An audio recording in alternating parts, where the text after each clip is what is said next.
किसी भी रैली में इतनी भीड़ जुटना किसी भी नेता के लिए एक सपना होती है। और अगर ये भीड़ बिना मजबूत संगठन के सिर्फ 22 साल का एक लड़का जुटा ले तो पूरा देश देखेगा ही। ये भीड़ जुटाई थी हार्दिक पटेल ने। गुजरात में बेहद रसूखदार पटेल समाज के लिए आरक्षण की मांग पर हार्दिक के आंदोलन ने पूरे राज्य को थाम लिया था।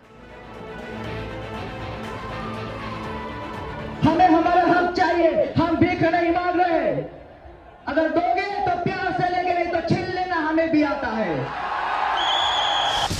महात्मा गांधी और सरदार पटेल की इस जमीन पर अपना हक मांगने के लिए एक युवा नेता का ये अंदाज सबने देखा।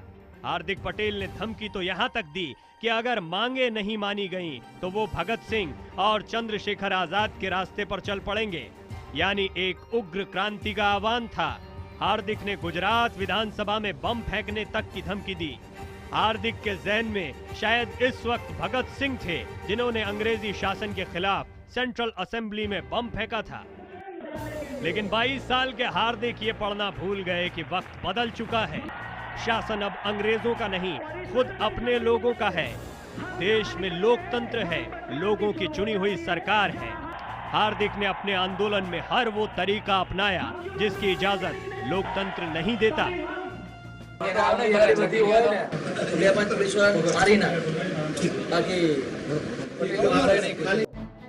अब नतीजा ये है कि देश का सबसे युवा आंदोलनकारी देशद्रोह के आरोप में जेल में है। खुद हार्दिक पटेल की फोन डिटेल उनकी और उनके साथियों की पोल खोल रही है।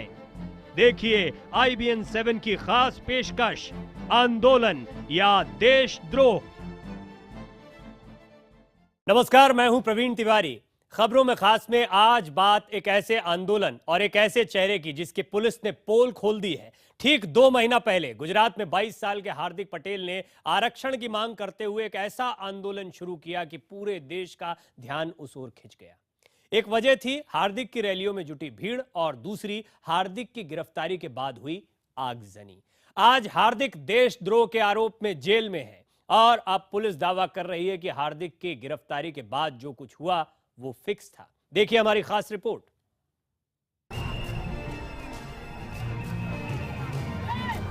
पच्चीस अगस्त, वो दिन जब आरक्षण की मांग करते हुए पाटीदार समाज के लाखों लोग गुजरात की सड़कों पर थे। राज्य सरकार की बसों को खोज खोज कर जलाया गया, थाने जलाए गए, मंत्रियों के घरों पर हमला हुआ, सड़कें रोकी गईं, जमकर आगजनी हुई। इस हिंसा की वजह से प्रशासन को कई इलाकों में कर्फ्यू तक लगाना पड़ा। इस हिंसा के बाद देश को लगा कि ये हार्दिक की गिरफ्तारी के खिलाफ उसके समर्थकों का गुस्सा है, लेकिन क्या ये सही था? शायद नहीं। हार्दिक की गिरफ्तारी के बाद हिंसा और आगजनी बिल्कुल फिक्स थी। अहमदाबाद पुलिस की माने तो हार्दिक ने अपने साथियों के साथ मिलकर ही साजिश रची। IBN 7 के पास FIR की कॉपी मौजूद है। ध्यान से सुनिए कैसे हार्दिक का करीबी उसकी गिरफ्तारी के बाद अपने लोगों को हिंसा के लिए भड़का रहा है।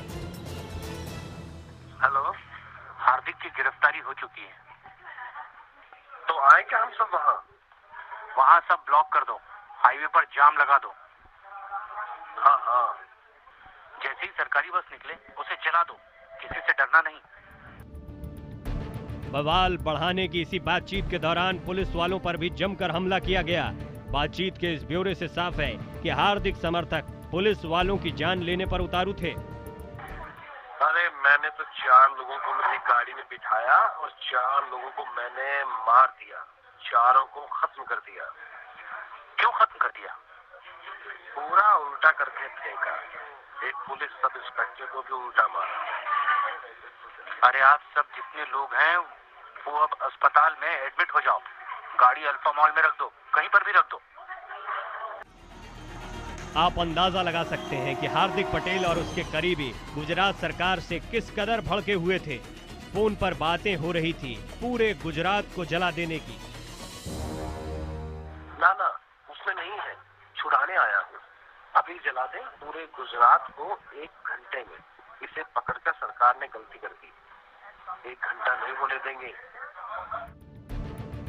इस बातचीत के कुछ ही देर बाद पुलिस ने एक और भड़काऊ बातचीत रिकॉर्ड की। सुनिए कैसे हार्दिक पटेल का सहयोगी दूसरों को लोगों पर फायरिंग करने के लिए उकसा रहा है। आप चिंता मत करना और कारतूस भरा कर रखिएगा और सवाल हो तो फायरिंग कर दीजिएगा। इस बातचीत से साफ है कि हार्दिक पटेल और उसके साथी न पुलिस को कुछ समझ रहे थे और न ही सरकार को। सरकार की तमाम कोशिशों के बावजूद हिंसा फैलती जा रही थी। अहमदाबाद और सूरत के आसपास कई इलाकों में कर्फ्यू लग चुका था, लेकिन हालात काबू में नहीं आ रहे थे। इसी बीच देर रात पुलिस ने एक और बातचीत रिकॉर्ड की। पुलिस दिख नहीं रही है, ऐसा? कहीं पुलिस नहीं है। पुलिस थाने को मैंने खुद जलाया है, अभी नगर पालिका भी जला दी मैंने। हमने कापोद्रा पुलिस थाना जलाया। हाँ, मैंने टीवी पे देखा। पुलिस गायब हो गई, ऐसा?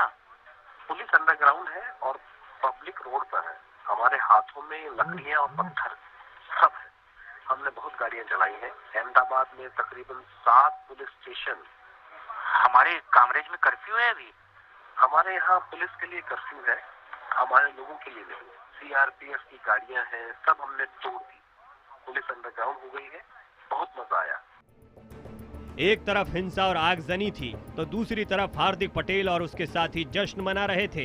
जली हुई गाड़ियां गिनी जा रही थीं, जले हुए थाने गिने जा रहे थे। आरक्षण की मांग करने वाले ये आंदोलनकर्ता खुद को क्रांतिकारी भले ही कहें, लेकिन 25 अगस्त को उन्होंने गुजरात को अपने आतंक का बंधक बना लिया था। जनक दवे, अहमदाबाद, IBN 7। दुनिया का सबसे बड़ा लोकतंत्र है हमारा देश, और हमारे लोकतांत्रिक देश में प्रदर्शन और विरोध के भी अपने तरीके हैं। लेकिन हार्दिक और उसके समर्थकों ने भरोसा किया हिंसा और आगजनी पर। गुजरात पुलिस का दावा है कि इसी महीने राजकोट वनडे से पहले भी हार्दिक ने राज्य में हिंसा भड़काने की पूरी तैयारी कर ली थी, लेकिन इस बार हार्दिक कामयाब नहीं हो पाया।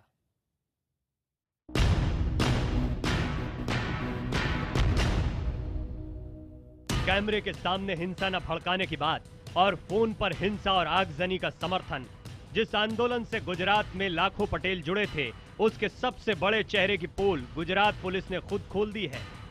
18 अक्टूबर को राजकोट में भारत और दक्षिण अफ्रीका का मैच रोकने की धमकी देने वाले हार्दिक पटेल ने अपनी गिरफ्तारी के बाद हिंसा भड़काने की पूरी तैयारी कर ली थी।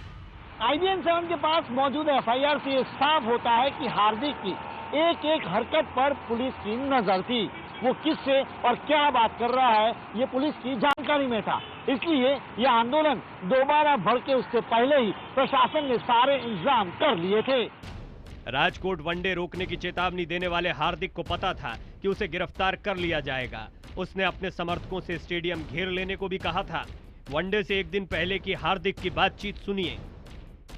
कल जब हमारी गिरफ्तारी हो तो फौरन सब होना चाहिए, ठीक है? टीवी में देखते रहना। हाँ, 100%। उस वक्त का इंतजार नहीं करेंगे। थोड़ी भी गलती नहीं करना, भूलना मत। टीवी देखते रहना। सुबह जब हमारी गिरफ्तारी हो तब। 100% साहब, काम हो जाएगा।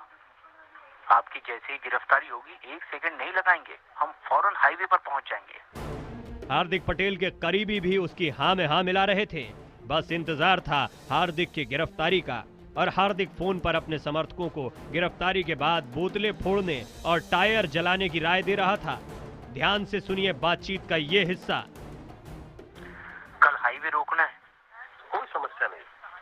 हाईवे की शुरुआत मैं करने वाला हूँ सुबह 9 बजे। नीलेश भाई एरवाडिया को जेल से रिहा करो, पाटीदार को न्याय दो इस बैनर के साथ। जरूर। भूलना मत, कामेज वाला हाईवे बंद करना है। गुजरात के तमाम हाईवे बंद हो जाने चाहिए, कोई बाकी नहीं रहना चाहिए। ये मेरी जिम्मेदारी है।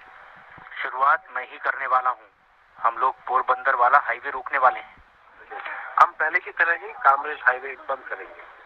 हाँ, लेकिन ऐसा करना चाहिए कि सोडा की खाली बोतलें फोड़ी जाए, रास्ते पर कोई बड़ी चीज रखी जाए, टायर जलाया जाए। जाहिर है हार्दिक पटेल क्रांति की आड़ में हिंसा और आगजनी को बढ़ावा दे रहा था। पुलिस का दावा है कि हार्दिक के आंदोलन के बाद भड़की हिंसा एक सोची समझी साजिश का नतीजा थी। लास्ट टाइम जो राजकोट में क्रिकेट मैच था, उस टाइम जो हार्दिक और दिनेश को धरपकड़ किया, इस टाइम वो लोगों ने सुबह में से सब अपने पास के कार्यकर को बोला कि पूरे गुजरात में आप ट्रैफिक जाम कर दो, खास करके मेहसाणा, सूरत और ये मोरबी और राजकोट में। वहीं हार्दिक पटेल और उसके साथियों के वकील के मुताबिक पुलिस सरकार के इशारों पर काम कर रही है। हार्दिक के वकील ने कॉल रिकॉर्ड से हुए खुलासों को सिरे से खारिज कर दिया है। उनकी जो गुनाह बनता है, उसकी घटनाएं होती है, उसकी फैक्चुअल मैट्रिक्स आना चाहिए कि हमने राजद्रोह कैसे किया, हमने देशद्रोह कैसे किया, बातों से नहीं होता। हार्दिक के खिलाफ जांच आगे बढ़ाते हुए अब अहमदाबाद पुलिस उसका वॉइस टेस्ट भी कराएगी। देशद्रोह के दो मामले दर्ज होने के बाद अब ये तय है कि हार्दिक और उसके साथियों को लंबी कानूनी लड़ाई लड़नी होगी। जनक दवे, अहमदाबाद, IBN 7।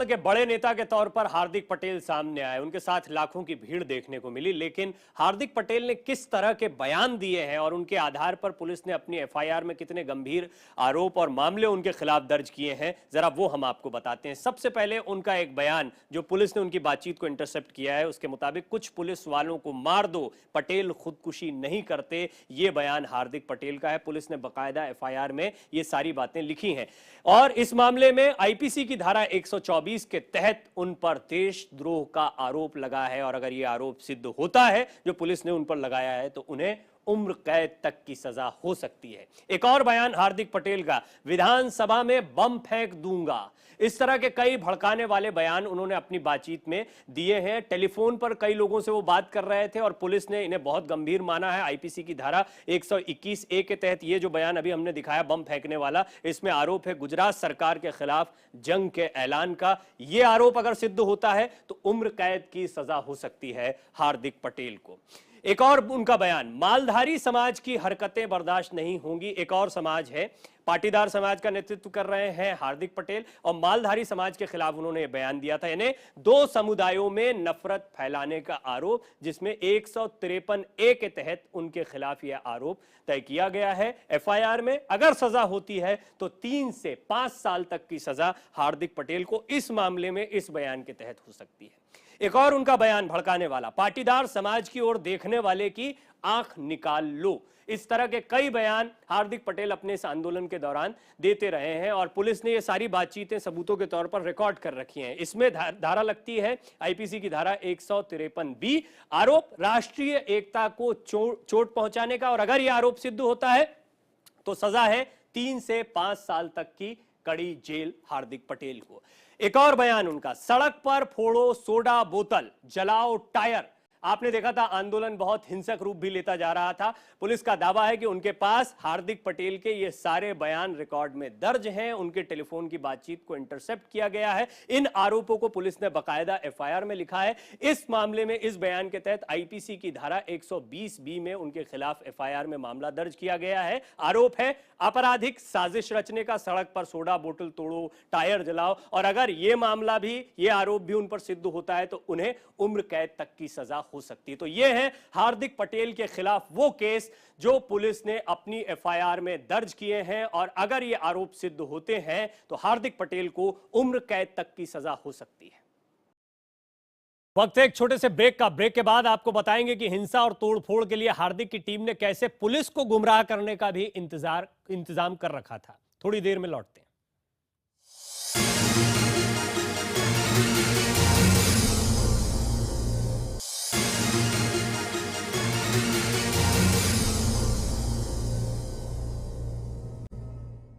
खबरों में खास में एक बार फिर आपका स्वागत है। आप देख रहे हैं हमारी खास पेशकश, आंदोलन या देशद्रोह। अगस्त में हुए आंदोलन में हार्दिक पटेल टेलीफोन से बातचीत के दौरान कई शब्दों को बार बार दोहरा रहे थे। हार्दिक की एक एक कॉल सुन रही थी पुलिस, जिसे तुरंत ही पता चल गया कि ये लोग कोड वर्ड में बात कर रहे हैं। क्या थे ये कोड वर्ड्स और कैसे पुलिस ने इनका खुलासा किया, देखिए हमारी इस खास रिपोर्ट में।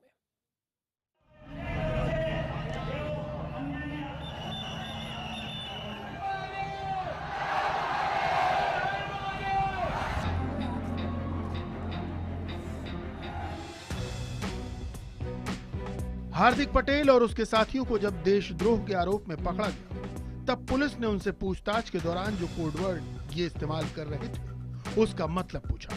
तब पुलिस को पता चला कि मंगला आरती कोडवर्ड का मतलब था सुबह सुबह सरकारी बसें जला। दरअसल सुबह मंगला आरती के वक्त ट्रैफिक कम होता है और पुलिस भी ना के बराबर होती है, इसलिए हार्दिक और उसके साथी दूसरों को मंगला आरती करने को कहते थे, यानी सरकारी बसें जलाने को। इसी तरह एक और कोडवर्ड था श्रद्धांजलि। इसका मतलब था सड़क पर उतरकर रास्ता जाम करना, टायर जलाना।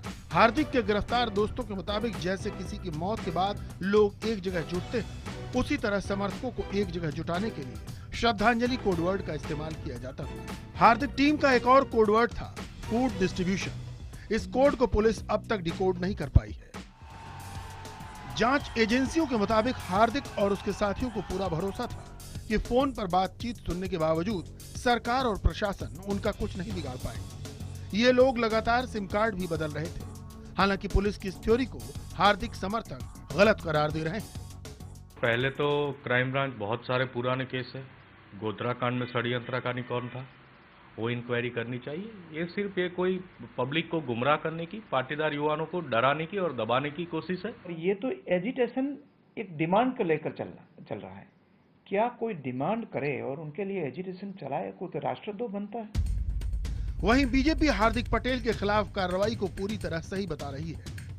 मेरे ख्याल से कानून अपना काम कर रहा है और अन्याय किसी के साथ नहीं हो सकता है। मुझे ऐसा लगता है कि जो भी होगा जांच के उपरांत तो सारी चीजें स्पष्ट होंगी। हार्दिक पटेल जितनी तेजी से ऊपर उठा, उतनी ही तेजी से खबरों से गायब भी हुआ। अगस्त के आंदोलन के बाद नीतीश हो या केजरीवाल, सब हार्दिक के बारे में बयान दे रहे थे, लेकिन अब खुद हार्दिक के साथी उसे छोड़ रहे हैं। जिन लोगों ने उसके साथ मिलकर आंदोलन शुरू किया, वही अब उससे अलग छिटक गए हैं। क्या ये हार्दिक की गलतियों का नतीजा है? क्या ये अचानक देश का बहुत बड़ा नेता बन जाने की जिद का नतीजा है? जनक दवे, अहमदाबाद, IBN 7। तो दिन भर में कई खास खबरें होती हैं, लेकिन कोई एक खबर होती है खबरों में खास। ऐसी ही खबरों में खास के हर पहलू को आपके सामने रखते रहेंगे। फिलहाल दीजिए इजाजत, नमस्कार।